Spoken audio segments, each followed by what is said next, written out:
Nous voilà dans le chapitre 24 intitulé les fonctions SQL. Donc, dans ce chapitre-là, on va profiter de voir quelques fonctions SQL. Donc, comme je l'ai dit au niveau du chapitre précédent, le SQL possède aussi ses fonctions comme PHP, mais elles sont minimes par rapport à PHP. Mais avant d'entamer ce chapitre, vraiment, j'aimerais vous montrer ce que j'avais un peu omis au niveau de la vidéo précédente, au niveau du chapitre précédent. Là, j'avais tout simplement appliqué ces requêtes directement à PHPMyAdmin sans les appliquer au niveau tout simplement du PHP, n'est-ce pas? Voilà, donc c'est très simple, hein? On va copier ça, par exemple, ce code-là. On va sélectionner tout, on copie. Et là, on va au niveau de notre code PHP. Là, vous avez vu ici. Et là, à la place de SQL Query, on colle ce code-là. Aussi simple que ça. On colle automatiquement. Donc là, qu'est-ce qu'on fait? On fait la jointure externe. Hein? On a sélectionné le nom et le prénom du client qui a effectué un produit dont le prix de ce produit-là est inférieur à 50. Et ces clients-là sont ordonnés suivant leur nom. Vous avez saisi. Donc là, ça, on a fait la sélection. C'est les mêmes méthodes à utiliser. Hein? Même méthode PHP. Prépare pour préparer la requête, après exécuter pour exécuter la requête, après fetch all pour récupérer toutes les entrées du résultat. Vous avez saisi.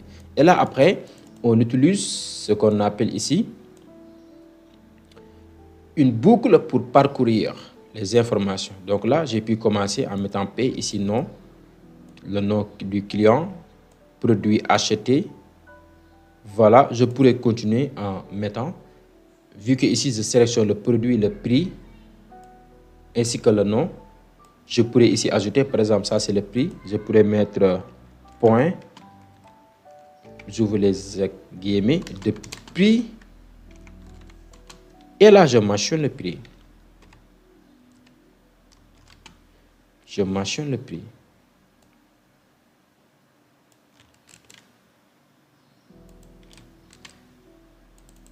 Je mets ici prix. Vous avez saisi.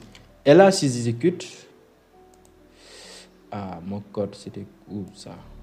Voilà, j'actualise. Qu'est-ce que j'ai? Voyez, le nom, client Alice, produit acheté, produit B, de prix 30. Donc là, je n'ai que les produits dont le prix est inférieur à 50. Et aussi, voyez ici, les noms sont ordonnés. On a Alice, Bob, Charlie, Emma. Vous avez saisi. Donc ici, au niveau de cette variable-là, vous pourrez mettre ce que vous voulez comme requête, la requête. Ou bien mettre la requête directement au niveau de la méthode prépare. Vous avez saisi. Donc voilà ce que je voulais vous montrer. Maintenant, on va s'intéresser aux fonctions SQL. Les fonctions SQL se sont réparties en deux catégories. Il y a les fonctions scalaires et les fonctions d'agrégat. Les fonctions scalaires agissent sur chaque entrée. Est-ce que vous avez saisi? Les fonctions scalaires agissent sur chaque entrée. Le résultat des fonctions scalaires donne autant d'entrées que tout simplement les entrées de la table. Par contre, ici, les fonctions d'agrégat font des calculs sur l'ensemble de la table, c'est-à-dire sur l'ensemble des entrées de la table, afin de retourner une valeur. Donc ici, le résultat des fonctions d'agrégat, ce n'est rien d'autre qu'une table d'une seule entrée. Comme par exemple le calcul de la moyenne des prix, la somme des prix. On n'aura qu'un seul résultat. Est-ce que vous avez saisi? Ça en fait la différence entre les fonctions scalaires et les fonctions d'agrégat. Je peux vous donner un exemple de fonction scalaire. Par exemple, EP, pour mettre en majuscule le nom, par exemple, des clients. On va mettre en majuscule tous les noms des clients. Donc, cette fonction-là s'applique sur toutes les entrées.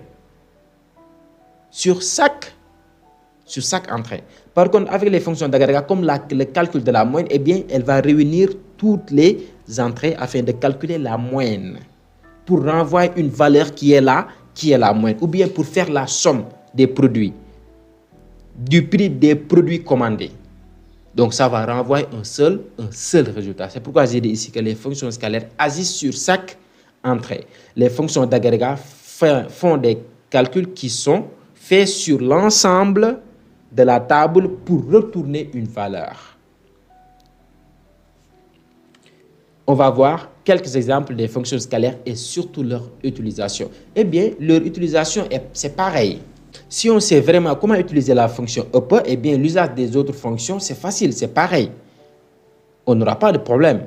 Donc, comment utiliser la fonction up? Là, supposons que l'on veut mettre en majuscule les noms des clients. Les noms des clients. Là, permettez-moi d'utiliser le square parce que c'est beaucoup plus simple. Vous voyez? D'utiliser php-myadmin. Voilà. Donc là, je vais changer ici. Je vais mettre init join au lieu de left join. Et là, j'enlève cette condition-là. D'accord. Maintenant, je veux mettre les noms du client en majuscule. Je vais tout simplement couper et mettre la fonction up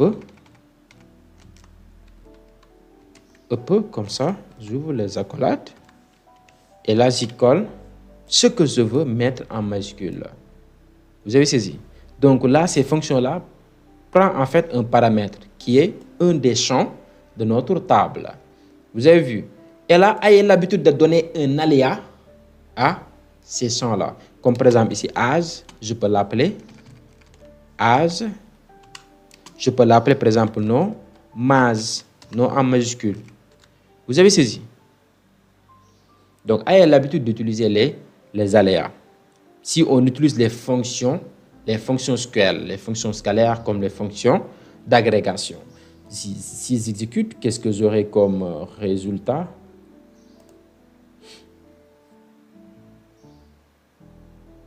Voyez, ici, voyez, j'ai non majuscule, c'est l'aléa. En fait, le fait de créer un aléa, ça ne veut pas dire qu'on modifie la table. Ou bien le fait d'appliquer les fonctions scalaires, ou bien les fonctions d'agrégation, ça veut dire ça ne veut pas dire qu'on va modifier la table. Non, on ne va pas modifier la table. On va juste modifier le résultat. Ce que renvoie en fait la requête. Voyez ici, on a mis en majuscule tous les noms des clients. Tous les noms des clients. Sans modifier ce qui est au niveau de la base de données. Attention, on ne modifie rien. Donc ça, nommage, c'est quelque part un champ virtuel. Vous avez vu? Voilà. Donc c'est comme ça en fait qu'on utilise les fonctions scalaires. Leurs utilisations sont pareilles. Voilà. Et comme je l'ai dit, elle a l'habitude de créer un aléa. Voyons quelques autres fonctions scalaires. Par exemple, la fonction scalaire toLower. Lower, c'est l'inverse de up. Up permet de mettre en majuscule. Par contre, lower permet de mettre en minuscule. Voyez son utilisation. Son usage. Select lower, no as, no minuscule. Vous avez vu, from jeu vidéo. Donc là, ici, j'ai utilisé la table jeu vidéo. Length permet de compter le nombre de caractères. Vous avez vu, le nombre de caractères. Par exemple, je veux afficher la longueur du nom de chaque client. Je veux connaître la longueur du nom de chaque client. Dans ce cas, j'utilise la fonction scalaire length. Vous avez vu, la fonction scalaire length. J'avance. Round permet d'arrondir un nombre décimal. Eh bien là, cette fonction round prend deux paramètres. Le champ qui renferme des valeurs décimales, n'est-ce pas, des nombres décimaux. Et là, après, on mentionne en deuxième paramètre, en deuxième argument, le nombre de chiffres après la virgule. Est-ce que vous avez saisi? Si je veux arrondir deux chiffres après la virgule, eh bien je mets 2. 3 chiffres après la virgule, je mets 3. Et là, n'oubliez pas les aléas. C'est très, très simple. Voyez ici. Maintenant, intéressons-nous rapidement aux fonctions d'agrégat. Comme je l'ai dit, les fonctions d'agrégat agissent sur l'ensemble des entrées. Pas sur chaque entrée, mais sur l'ensemble des entrées afin de fournir un résultat. Par exemple, la moyenne ou bien la somme des prix, la somme du prix des produits vendus, ou bien la somme du prix des produits achetés par Alice, par exemple. Vous avez saisi? Donc là, il y a la fonction AVG qui veut dire average, c'est-à-dire qui renvoie à la moyenne. Donc supposons que là, au niveau de la table commande, on va afficher tout simplement la moyenne des produits vendus. Voilà, la moyenne des produits commandés. Qu'est-ce qu'on fait? La moyenne va s'appliquer sur le champ prix. Le champ prix, le champ sur lequel s'applique cette fonction-là doit être un nombre, doit être numérique pour qu'on puisse calculer la moyenne. Vous avez saisi? Donc là, on peut faire quoi? Je clique ici SQL.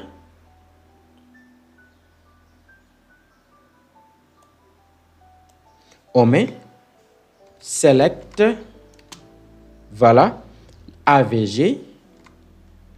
Et là, elle prend en paramètre le champ concerné. Puis,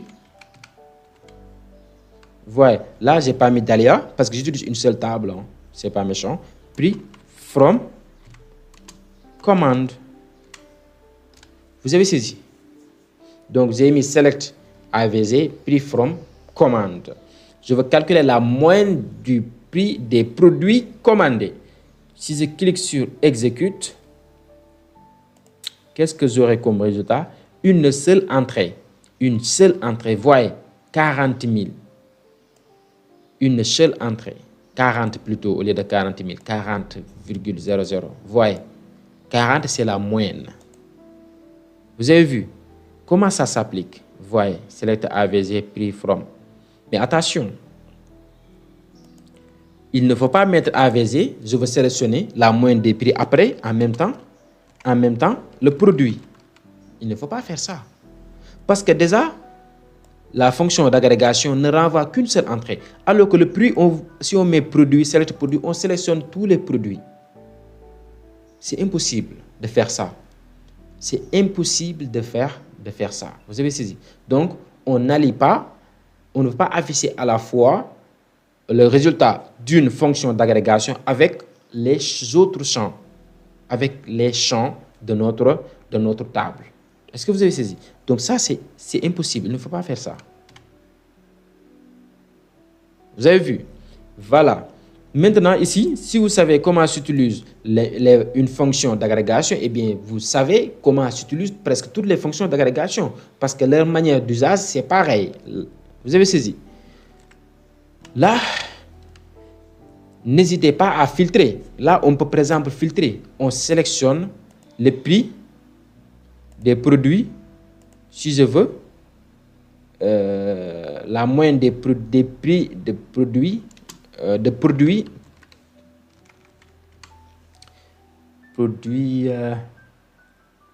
commande. Je clique sur OK, c'est pas grave.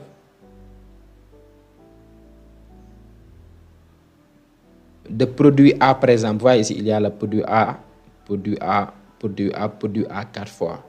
Je peux connaître la moyenne du prix des produits A commandés. Vous avez saisi? Dans ce cas, c'est très simple. On met quoi?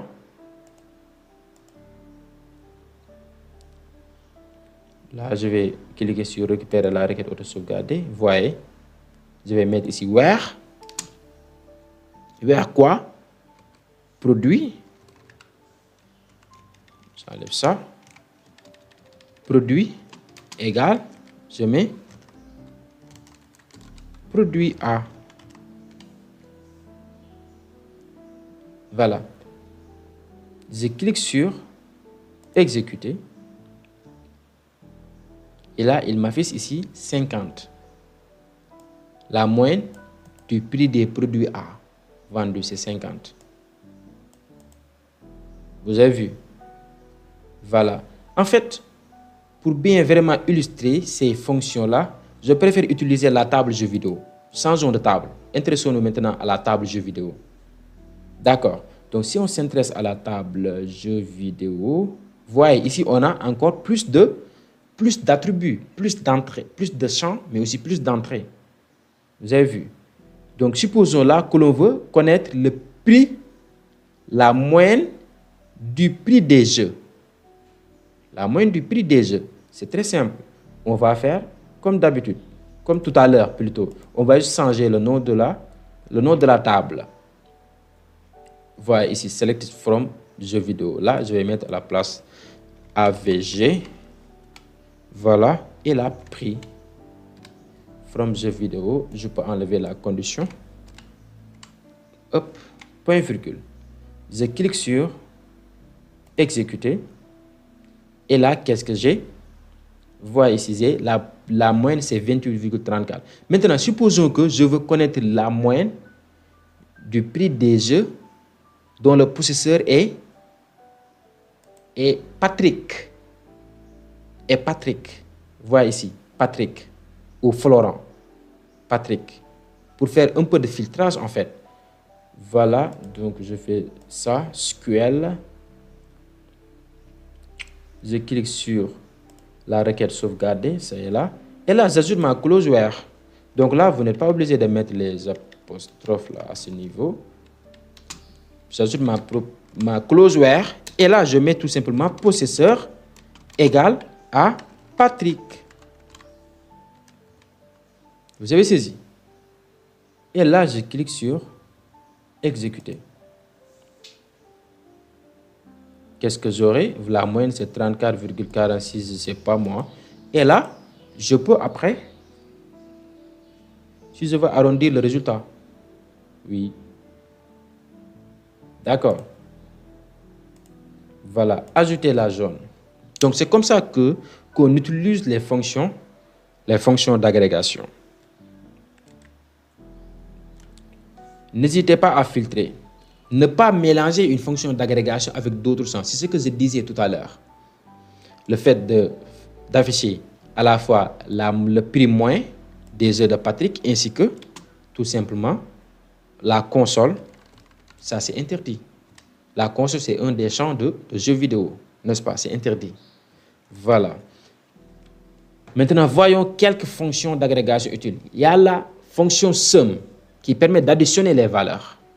Somme prix, ça renvoie le prix total des jeux.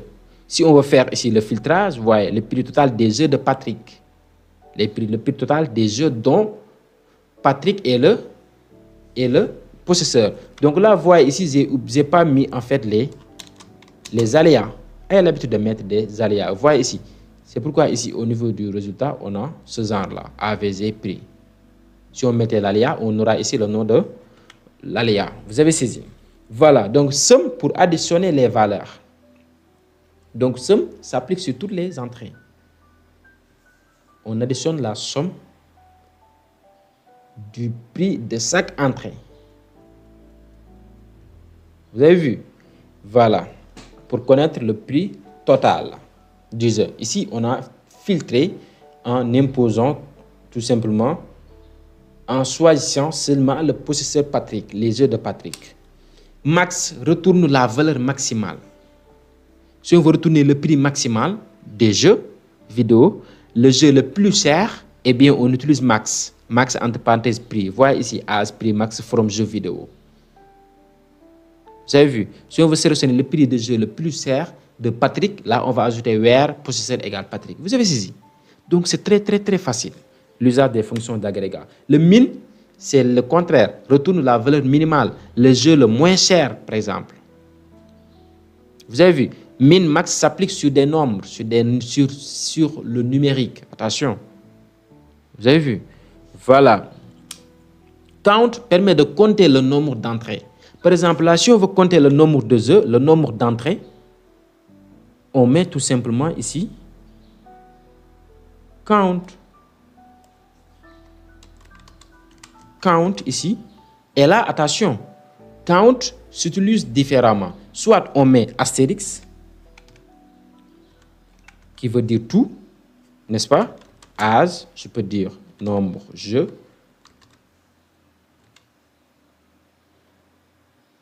Je peux enlever cette clause-là, point virgule. Donc là, on met count entre parenthèses astérisque, qui veut dire tout. Dans ce cas, on ne précise pas de champ. Vous avez vu? Donc, on va compter les entrées.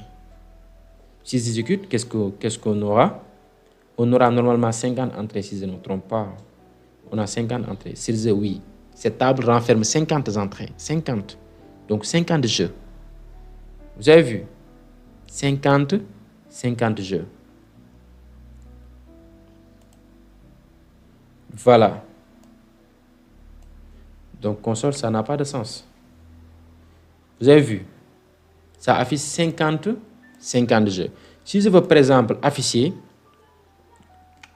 le nombre d'entrées en précisant, par exemple, un champ, par exemple, ici, le champ nombre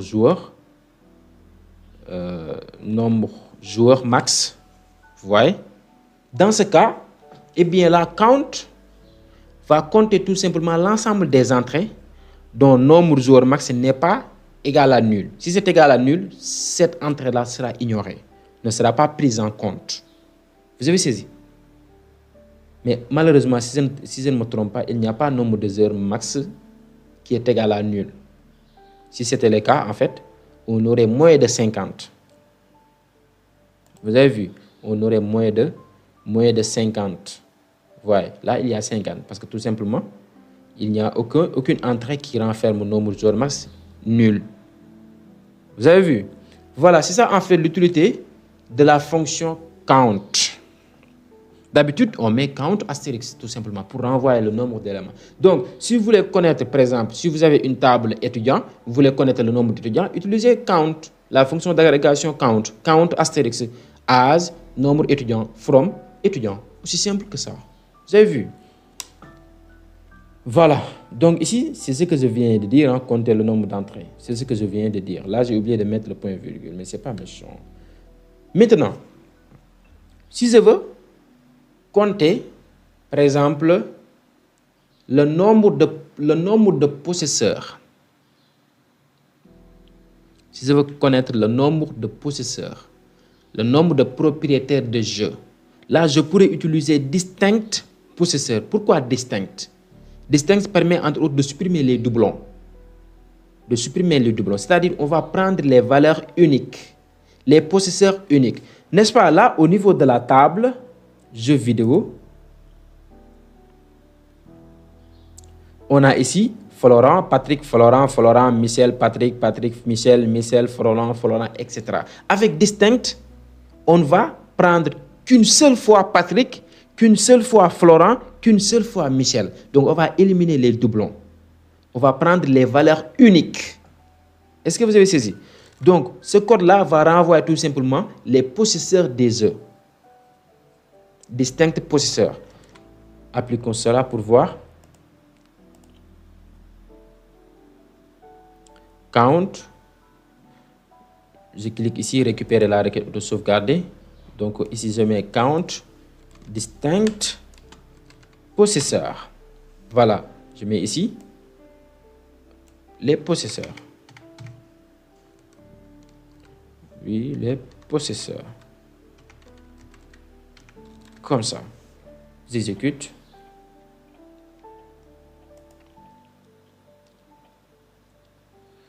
Qu'est-ce que vous voyez ici? On a mis 6. Il y a 6 possesseurs. Il y a Patrick, il y a Florent, il y a je ne sais qui, il y a je ne sais qui, il y a je ne sais qui.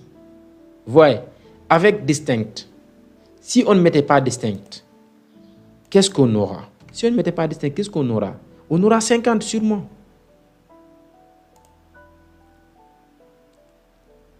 On aura 50. Vous voyez, et ça n'a pas de sens. On veut connaître les possesseurs.